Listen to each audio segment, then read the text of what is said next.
Am I the a-hole for making my parents choose between my sister going to jail or replacing my car with their vacation money? Plus many updates. I, female 17, live with my parents. I have an older sister at 29 that they had when they were super young. Like, I think my mom was 19 and my dad was 18. They did not do a great job with her, and she has a lot of problems. She is chronically unemployed and she is a thief. She has 2 kids that are okay. They live with us as well because her boyfriend didn't want them around. I like the kids, but they're spoiled little brats my parents dote on to make up for being crappy parents to their mom. My parents won't let me put a lock on my door because it is their house and they don't want that. No problem. I talk to the kids and explain about what would happen if they came into my room without permission. So we have an understanding. Well, my sister broke up with her boyfriend and she needed a place to stay. I begged my parents not to let her stay with us. They declined. So I begged again for a lock for my door. No dice. I have to go to school, so I can't guard my stuff at all times. When I came home on Friday, I found my car absolutely trashed and the side of it destroyed. My sister had gone into my room, found my spare key and taken my car, then lost control on the ice after a day of eating crap and tossing fast food wrappers everywhere and sideswiped a tree. When I saw my car, I was livid. I told my parents that I expect her to pay to fix it. They said she didn't have any money. So I said that I would call my grandparents as they helped me get the car and insurance. After talking with my grandfather, I came back to talk to my parents. I said that the insurance would cover fixing or replacing my car depending on the damage, but that I would have to file a police report and that my sister would probably be charged for stealing my car. They begged me to tell insurance that she had permission. I said nope. So rather than go through insurance, they are replacing my car, but they're using money that they had set aside to take me and my nieces to Orlando next summer for my graduation. It's fine. I can do without seeing Disney World again. But my parents, sister, and nieces are upset with me and saying that I'm an a-hole for denying my nieces the opportunity to go on a vacation that they never had. I just asked them if a lock for my door would have been cheaper. Am I the a-hole? Now for the top comments before reading the mini update. Not the a-hole. Play stupid games, win stupid prizes. I just asked them if a lock for my door would have been cheaper. Legend. Heck yeah. I hope you learned what not to do by watching her older sister. My other favorite line is, my sister, parents, nieces are all mad at me. Like, why would a sister have the nerve to be mad? She stole the car, and it's her own fault her kids will be disappointed. Opie's parents suck too for enabling this absurdity. Not a-hole, Opie. The children are upset that they did not travel. The parents are upset that they were forced to take responsibility for their Golden Girls' actions. The sister is upset because she's a narcissist. And these types of people will always blame someone else. She will never accept the blame. Not the a-hole and you still need a lock.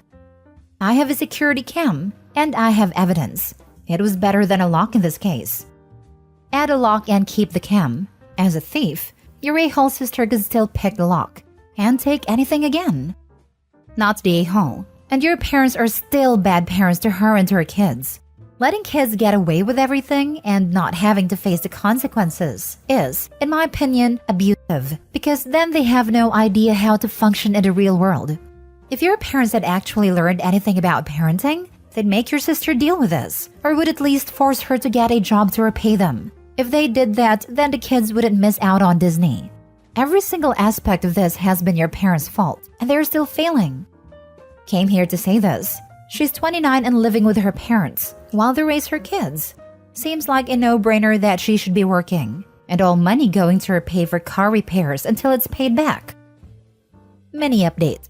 Hey, I just got home from school. There was a deadbolt on my bedroom door, and my mom gave me a key. She says that she is keeping the other one for emergency. I agreed, as long as it was only for emergencies. Next story. Am I the a-hole for telling my friend to help pay his biological daughter's tuition? This all started 17 years ago when my friend and his girlfriend, now married, gave birth to my daughter Jasmine. They had a baby they didn't want and protected fun and no abortion and gave it to me.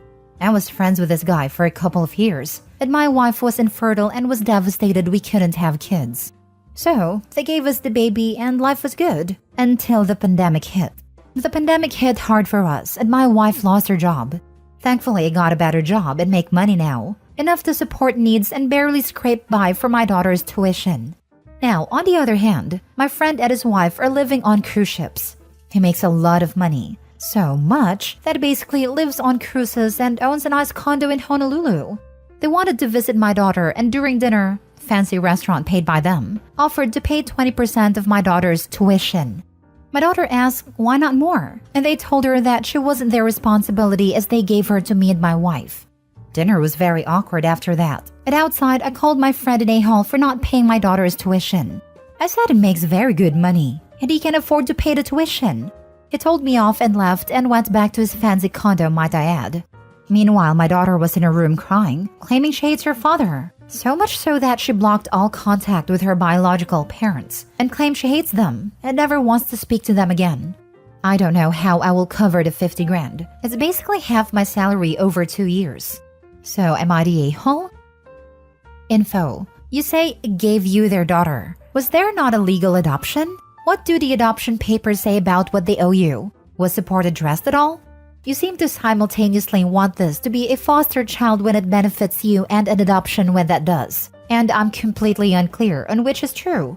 If you adopted her, they are not her parents anymore. They are people offering you a gift, one you seem incapable of taking without sabotaging it. Also, why are you waiting till she's 17 to pay for school? You could have saved with pennies on the dollar if you'd started a college fund 17 years ago. And now you're trying to figure out how to scramble. Did you just figure and tell your daughter to expect that rich bio dad would save the day? Because it sure sounds that way. Your daughter had been primed to ask for the full amount, and that audacity doesn't come from nowhere. She wanted to go to some college with her friends. She told us, we applied, she got in, and now we have to pay. And we didn't start a college fund because we thought the parents would pay for it. They told us no, that we had to start it instead, and my wife yelled at them. You and your wife are the parents, you idiot. You're the a-hole. You wanted their child, which means she is your responsibility. 20% was very generous. Good job for being entitled and raising an entitled daughter. The way my eyes bugged at the why not more? I mean, can these people get more entitled? And now you get 0%. Of course, you're the a-hole. This is important from OP's comments. OP also neglected to mention the following. They didn't just offer to pay 20%. They offered to pay 20% of the tuition and to pay off her dorm on campus or an apartment off campus. They also wanted to give her $5,000 to spend on food, which I think they need to send more. Oh, and apparently, they also paid for 75% of his daughter's car. They have been incredibly generous, despite having no financial obligation to him, and he still demanded more. These people gave you the gift of parenthood when you were struggling with infertility and not sure if you would ever have a child. They literally gave you their child and trusted you to be a good parent to her rather than giving her up for adoption elsewhere. And now you're acting like they're a-holes for not bankrolling you as a parent? Either your child is yours or she isn't. If you love her and you consider her to be your daughter, then it is not any other adult's responsibility to financially provide for her education, including the adults whose egg and sperm created her. And that's the grossest part of all of this, that you don't even see that you are literally negating your own parental connection to your daughter for a money grab. You're saying that she's your daughter, except when you want money from your well-off friend and then she's his? It's beyond horrifying. Do what every other parent who does not have a wealthy friend does to manage their child's education. You should have been saving money or take out student loans or apply for scholarships. That man is not our parent. If he were, you wouldn't be. You're the a-hole. Next story. Am I the a-hole for walking out of a babysitting gig after I found out that a kid was diabetic?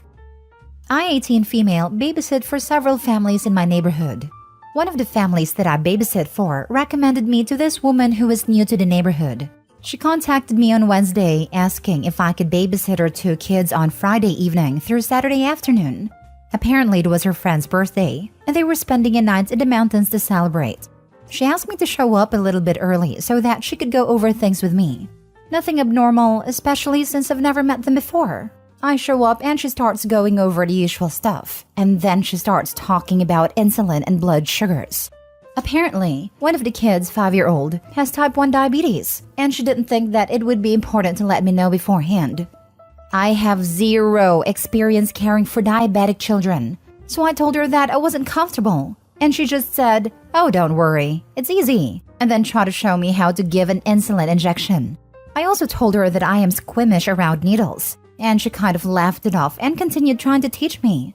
I finally had to cut her off and basically told her that unfortunately, I wasn't comfortable caring for a diabetic child on such short notice, especially since she will be hours away, and probably drunk, let's be honest. She started freaking out and begging me to stay, as she didn't want to miss her trip. It seemed like she was about to cry as I was leaving, which made me feel bad. I texted her when I got home and basically said that in the future I would be willing to try, but I'd like to have some kind of trial run, and we could build up to overnight once I actually knew what I was doing. She read my text but didn't respond. Now for the top comments. Not the a-hole. Since you are neither qualified nor comfortable with performing such a task, you made the right choice. Not the a-hole. As a teacher, my wife has 2 kids in her class with diabetes, and she and other staff had to have special trainings, not for just administering insulin, but also to understand blood sugar levels, the effects of food, etc. This is not the kind of stuff you learn in a 5-minute chat before someone walks out the door and entrusts their kid to you. Both my parents had to work with my endo nurse to learn how to give injections, and they still don't like doing it. I would never ask someone I barely know to understand a care that a type 1 needs. Even nurses at some schools I've gone to had to get retrained when I started there, because I was their first type 1 in years and was using equipment that they had never used. Even when I was diagnosed, I was in the hospital for type 1 training for 3 days to learn what I needed to do to not die. Asking someone to learn all that in 5 minutes seems impossible to me. My mother is a nurse, and my dad was still in hospital for 2 days to be trained when he started on injections. Type 1 diabetic here. Totally not the a-hole. Especially because you have zero experience administering insulin or dealing with lows. Minor mistakes on dosage can have serious negative consequences. Same with waiting too long to take insulin. That mom should know better. Good for you for walking away from that risky situation. T1 here. Can you imagine if the kid has low blood sugar in the night? OP might not have even woken up to catch it. And given the kid is getting injections and not on a pump, there's probably no CGM. Seriously, T1 also and horrified at this mother's thoughtlessness. If it was a teenager who could mostly handle their own care, maybe it would be okay to give a 5-minute rundown. But a 5-year-old? Not the a-hole. She blindsided you and was hoping for the best. Even if the kid just needed to take a pill at bedtime, that sort of thing should have been disclosed when you took the gig. Last story. Am I the a-hole for telling my parents I won't go home for Christmas unless they get me a gift? My 19 male sister Bree 17 is a brat. My parents spoil her rotten. And if she doesn't immediately get her way, she will throw a tantrum, and my parents will always give in to whatever she asks for. I wouldn't say she got in the way of me or our brother, 23, getting anything, but it was always really obvious who got more. My parents emailed me asking if I would be okay with doing a low-stress Christmas this year, as in nobody would get gifts for anybody else. We would just spend time together. I was fine with this, since I don't want anything anyway and it would make things less stressful like they said. So I called them to let them know, and they immediately told me what to get Bree. I was confused and said, I thought we weren't doing gifts this year. My mom said, yeah, but Bree's different. You know how she'll get if she doesn't get something. Besides, she's still a baby. This made me mad, not because I wanted gifts, but because it felt like Bree was getting to be the favorite again. I hung up and looked on the family Amazon account, and they have already gotten her a brand new tablet, a bunch of accessories for it, a name brand giant makeup case, and loads of smaller things. I called them back and told them that I won't come home for Christmas unless I get a gift. It doesn't have to even be a fraction of what they spent on Bree. It could be literally the smallest thing. I just want one gift. They told me I'm being childish and they thought they raised me better. I told them that was the deal and hung up. I told my housemates that I might be staying here over the break, and when I explained why, they said I'm being immature and that my parents don't owe me anything because I'm an adult now. I told them the gift is the point, is that Bree is obviously being treated differently from me. But they said it's because she still lives with them and is still a kid, and that I should grow up and stop being entitled. I still think I'm justified, but now I wonder if I'm being an a-hole? Not the a-hole. The rules were no one gets a present, but now the golden child has to have a bunch of gifts, including gifts from everyone so she doesn't get upset. Scratch that. For your own mental health and well-being, it's time to consider low to no contact with them. Don't keep setting yourself up to get hurt because your parents obviously favor your sister. Your parents obviously favor your sister. You're a whole 19. This "you're an adult" argument is ridiculous. She always been favored even before you were 19. Your parents have made it clear they favor one child, and that child exploits it to the fullest extent. There are people out there who may not be blood related to you, but will be better family than these people. Find them. Go live your life. Don't keep running back to people who make you feel less than because family. They're not bad people. They love me and I love them. They went to my cross-country games and all that. They weren't neglectful. They just have this huge blind spot when it comes to my sister, and I don't want that one thing to keep making me feel bad. I didn't say they were bad people. Their actions make you feel bad and less than your sister. I'm sure they love you, but she's the golden child hands down. That's always going to be the case, unfortunately. You can continue to try and discuss it with them, but you know how that's going to go. If you can't afford it, I would suggest getting therapy to help you out here. A therapist would be able to help you come up with boundaries and better ways to handle this than me or anyone else here. Not stay whole. Buy your sister a book on recovering from golden child syndrome and have it delivered to the house during Christmas dinner. Your first Christmas on your own is hard, but lean into it. Fuzzy PJs all day, Die Hard, candy for breakfast and bacon for dinner were how I coped when I was your age. And now my kid and I do those things together. Man, that sounds perfect. I suddenly feel a lot less bad. Lol. It really is wonderful. Do all the things you'd get grief for doing on Christmas because they make you happy. I strongly suggest a whimsical onesie, and I hope you have a really merry, comfy slacker Christmas.